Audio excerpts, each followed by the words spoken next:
వివాహ వేడుక ఎక్కడ కూడా ప్లాస్టిక్ అనేది వినియోగించకుండా జరిగిన వివాహము.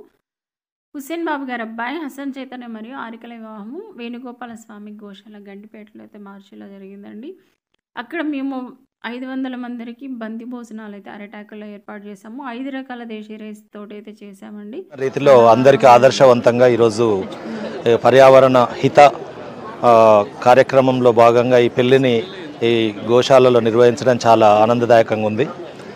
చాలామంది మా మిత్రులు ఈ యొక్క వాతావరణంలో ఏర్పాటు చేసినటువంటి వివిధ కార్యకలాపాలన్నింటినీ ఆస్వాదించారు. ఈ యొక్క విందు భోజనం కూడా చాలా బాగుంది. అన్ని రకాల సేంద్రియ ప్రకృతి పద్ధతిలో పండించినటువంటి అన్ని దేశీ వెరైటీ ఉత్పత్తులని తో చేసినటువంటి వంటకాలను చాలా బాగా ఆస్వాదించారు. ఇలా కూర్చోబెట్టి పెట్టడము, తర్వాత ప్లాస్టిక్ లేకుండా స్టీల్ గ్లాసులలో ఇట్లా గ్లాసులతో సహా అన్నిటినీ జాగ్రత్తలు వహించి ప్రతి ఒక్కరం కూడా ఇలానే చేస్తే పర్యావరణం పరిరక్షించిన వాళ్ళం అవుతాం అనే ఒక సంకేతాన్ని మన బంధుమిత్రులకు తెలియజేసే దాంట్లో భాగంగా ఈరోజు ఈ కార్యక్రమం చాలా విజయవంతమైందని చెప్పొచ్చు.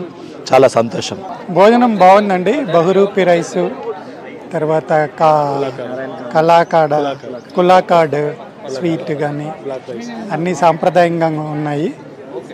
బాగా మేము కూడా సంతృప్తిగా తిన్నాము. చాలా రోజులకి ఒక ఆరోగ్యమైన ఆహారము తీసుకున్నామన్న భావన కలిగింది. దీనికి అరేంజ్ చేసిన హుస్సేన్ బాబుకి వాళ్ళ కుటుంబానికి ధన్యవాదాలు. అన్నిటికన్నా కొర్ర వెరైటీస్ బాగున్నాయి. కొత్తగా డిఫరెంట్ బియ్యాలతో ఇట్లా చేయొచ్చు అని ఫస్ట్ టైం తెలుసుకున్నాం అనమాట. So nice.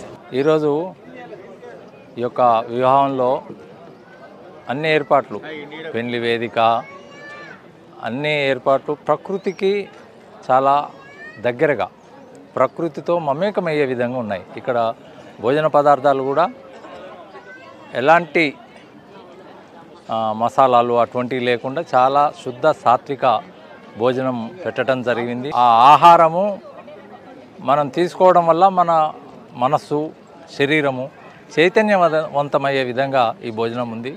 చక్కటి పదార్థాలు వడ్డించడం జరిగింది.